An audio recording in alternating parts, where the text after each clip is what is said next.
Welcome back to a new video, friends. Today we are going to talk about how to set sound to take photo, guys. How can you set sound to take photo in Redmi 10 phone, guys? Today I'm going to tell you about this setting. In this video, guys, we will talk about it.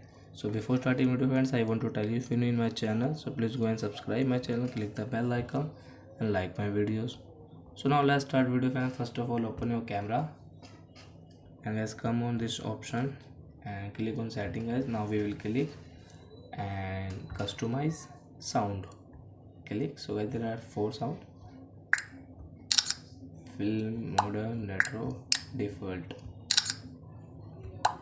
So I like retro, so click here and guys come back. So guys, you can see when you will take photo, the sound will come like retro sound.